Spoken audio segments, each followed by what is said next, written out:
From the 1011 Now streaming studio, this is The Night Beat. Sponsored by Pella Windows and Doors of Lincoln.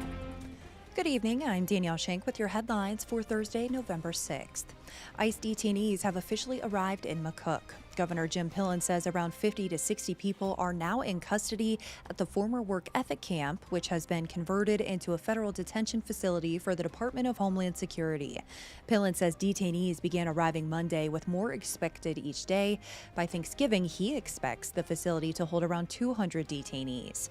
The governor says the federal government recently approved work for the next phase of expansion, which will add capacity for another 100 beds early next year, bringing that total to 300 once complete.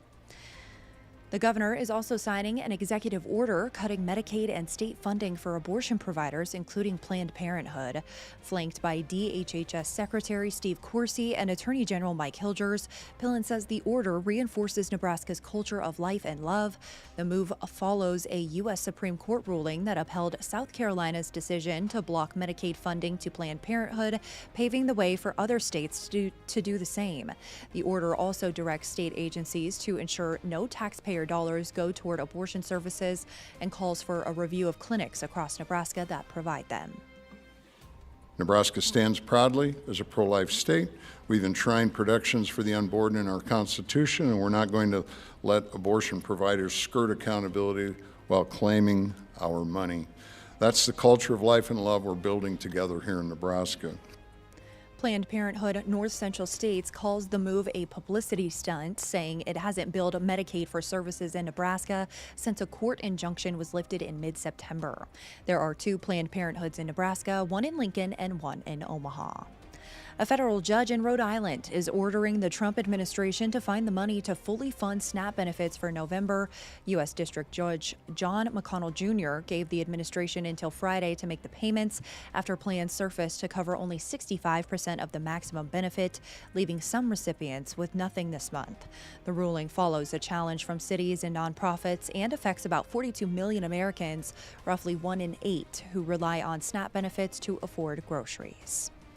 Nebraska Congressman Mike Flood has a new challenger for next year's election. Democrat Chris Backmeyer announced his campaign for the 1st Congressional District, saying he wants to tackle rising costs, address the national debt, and bring Nebraska values back to Washington. The Lincoln native and 5th-generation Nebraskan has spent 2 decades working for the U.S. Department of State and the National Security Council.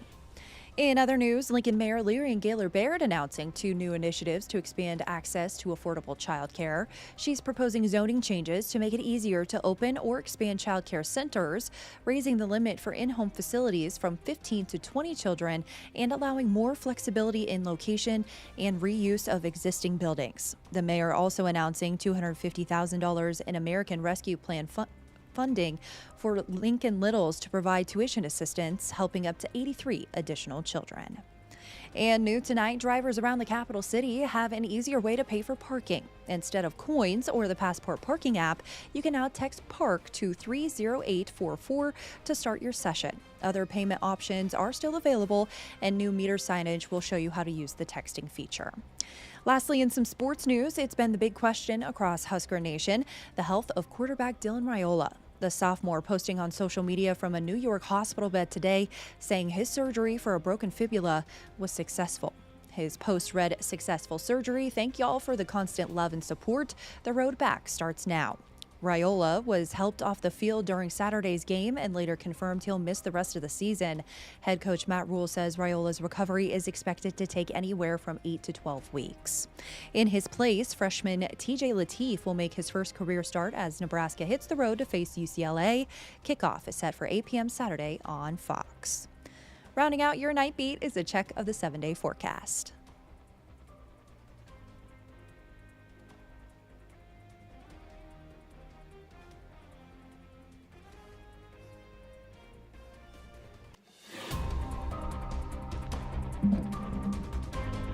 You've been listening to The Night Beat. Sponsored by Pella Windows and Doors of Lincoln.